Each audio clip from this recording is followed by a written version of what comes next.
Shalom Bapak dan Ibu, selamat pagi, salam sejahtera untuk kita semua. Kembali berjumpa dengan saya.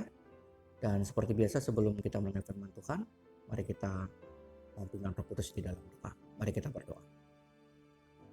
Bapa di surga, terima kasih untuk saat ini, di mana kami Tuhan perkenankan kembali untuk boleh mendengar firman Tuhan, kembali menjadi kekuatan dan penghiburan di dalam kehidupan kami, dan terutama semoga yang boleh melakukan segala kegiatan pekerjaan kami pada hari ini. Bersabdalah Tuhan kepada kami sedia untuk mendengarnya. Di dalam nama Tuhan kami Yesus Kristus kami sudah berdoa. Amin. Baik Bapak Ibu yang terkasih, firman Tuhan yang akan kita baca pada hari ini sama dari Injil Markus pasal yang pertama. Saya akan bacakan saja dari ayat yang ke-16 sampai dengan ayat yang ke-18. Demikian bunyi firman Tuhan. Ketika Yesus sedang berjalan menyusur danau Galilea, yang melihat Simon dan Andreas, saudara Simon, mereka sedang menebarkan jala di danau sebab mereka penjala ikan. Yesus berkata kepada mereka, "Mari ikutlah aku, kamu akan kujadikan penjala manusia." Lalu mereka pun segera meninggalkan jalannya dan mengikuti Dia. Bapak Ibu saudara yang terkasih di dalam Tuhan kita Yesus Kristus, firman Tuhan pada hari ini saya berikan tema keseimbangan antara kebutuhan jasmani dan kebutuhan rohani. Nah, bicara tentang keseimbangan itu berarti tentang sesuatu yang tidak berat sebelah. Yang namanya seimbang berarti sama beratnya. Tidak ada yang lebih berat atau tidak ada yang lebih ringan. Sejajar atau sebanding. Itulah definisi dari seimbang. Nah, bagaimana kaitannya ketika kita membandingkan antara kebutuhan jasmani kita dengan kebutuhan rohani kita dalam konteks keseimbangan? Itu artinya bahwa antara kebutuhan jasmani dengan kebutuhan rohani harusnya berjalan bersama. Tidak ada yang lebih banyak atau lebih sedikit, atau tidak ada yang lebih penting karena dua-duanya penting.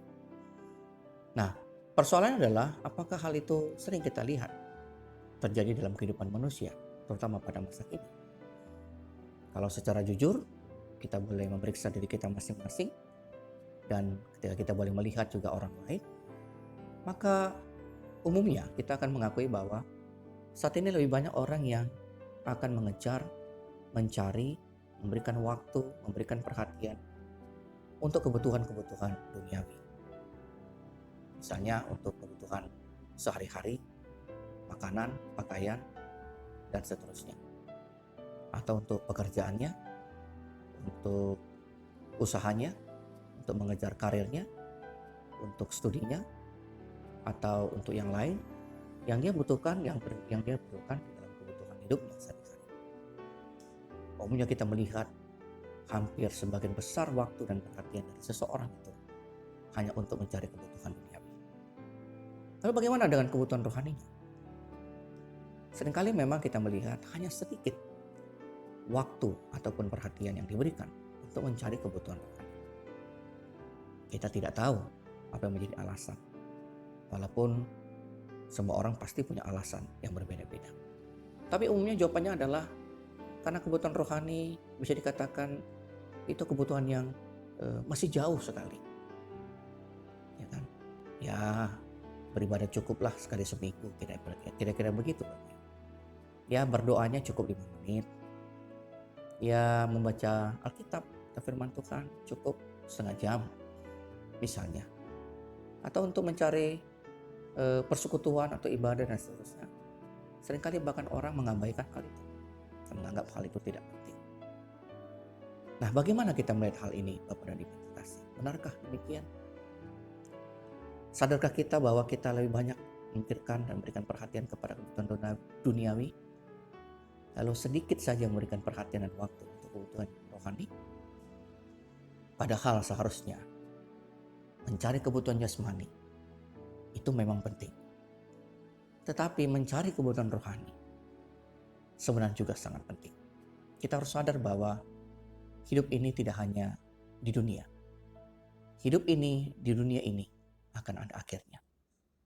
Dan pada saat nanti kita akan kembali kepada Pencipta, kepada kerajaan Bapa yang ada di surga.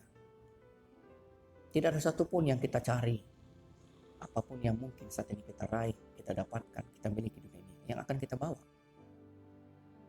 Tapi yang kita bawa hanyalah iman dan buah-buah atau perbuatan-perbuatan iman yang kita lakukan semasa kita di dunia. Itulah yang kita bawa. Kalau nanti kita pergi kembali kepada Pencipta. Lalu kenapa orang seringkali hanya memikirkan kebutuhan duniawi? Itulah yang menjadi renungan kita dalam renungan pada hari ini. Nah, kalau kita melihat dari firman Tuhan yang kita baca pada hari ini, lihat ketika Yesus memanggil murid-muridnya yang pertama, Simon Petrus dan saudaranya Andreas. Kalau kita nanti baca ayat berikutnya juga kita tahu bahwa ada Yakobus dan Yohanes. Mereka sejatinya sebenarnya pada saat itu bukanlah pengangguran. Mereka orang-orang yang sedang bekerja, mencari kebutuhan duniawi, mencari makanan ataupun kebutuhan mereka sehari-hari.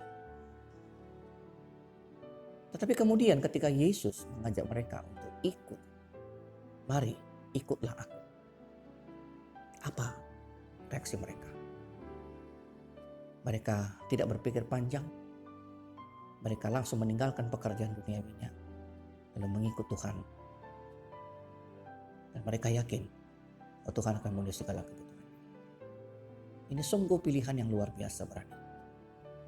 Mungkin kita berpikir, apakah mereka tidak berpikir kalau nanti kami meninggalkan, kami akan bagaimana? Kebutuhan kami bagaimana? Dari mana kami mendapat uang? Bagaimana keluarga? Dan seterusnya dan sebagainya. Tetapi mereka hanya dengan iman dan keyakinan yang sungguh percaya bahwa ketika Yesus memanggil kita untuk melakukan pekerjaannya, mencari kebutuhan rohani, maka kebutuhan jasmani itu akan diberikan kepada kita. Kita akan dicukupkan. Saya teringat akan firman Tuhan dalam Injil Matius pasal yang ke-6 ayat yang ke-13. Ayat yang ke-33 maksud saya. Maka carilah dahulu kerajaan Allah dan kebenarannya. Maka semuanya itu akan ditambahkan. Lalu apa dari firman Tuhan pada hari ini Bapak dan Ibu yang dapat kita terapkan? Mari kita meladani murid-murid yang pertama dalam konteks cerita ini. Memang kebutuhan jasmani itu penting. Tapi ingat Bapak Ibu yang terkasih, kebutuhan rohani itu juga sangat penting. Bekerja itu penting, tapi berdoa itu juga sangat penting. Berusaha itu penting, tetapi membaca firman Tuhan juga penting. Mengejar karir atau prestasi atau kebutuhan duniawi yang lain penting. Dan itu memang harus kita lakukan. Agar kita dapat boleh menjadi orang yang mencukupi kebutuhan kita, tidak menjadi beban bagi orang lain. Akan menjadi berkat bagi banyak orang. Tetapi bersekutu di hadapan Tuhan bersama dengan orang-orang percaya juga penting. Bagaimana kita menyeimbangkan hal itu antara kebutuhan duniawi dan kebutuhan jasmani dan kebutuhan rohani maksud saya. Itu dapat berjalan bersama. Karena kita tahu kebutuhan duniawi memang harus kita kerjakan. Tapi kita juga harus mencari kebutuhan rohani.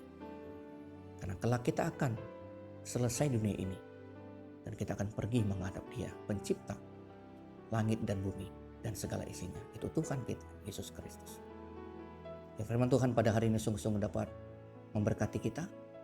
Dan mari kita lakukan di dalam kehidupan kita setiap hari. Keseimbangan antara kebutuhan duniawi dan rohani. Tuhan memberkati kita semua. Amin. Kita kembali bersatu dalam doa. Bapa di surga, terima kasih untuk firman Tuhan yang telah kami dengarkan. Terima kasih Tuhan telah mengajari kami pada pagi hari ini. Agar kami dapat boleh menyimbangkan antara mencari kebutuhan duniawi dan mencari kebutuhan rohani di dalam kehidupan kami. Ampuni kami jika kami selalu mengedepankan, mengutamakan, lebih banyak memberikan waktu dan perhatian untuk mencari kebutuhan duniawi. Dan hanya sedikit memberikan waktu dan perhatian untuk mencari kebutuhan rohani. Berkati kami sepanjang hari ini Tuhan, berkati pekerjaan dan usaha yang kami lakukan. Berkati juga anak-anak kami yang boleh melakukan segala kegiatan mereka, baik bekerja dan studi, dan juga kegiatan yang lain. Kita berdoa untuk kami semua agar kami itu terhindar dari paparan sakit penyakit yang saat ini sangat menakutkan bagi kami. Berkati saudara kami yang sedang berjuang yang sedang dalam keadaan sakit, yang berjuang melawan sakit penyakit, sembuhkan dan pulihkan mereka. Terima kasih Bapak, inilah doa dan syukur kami Tuhan kepadamu.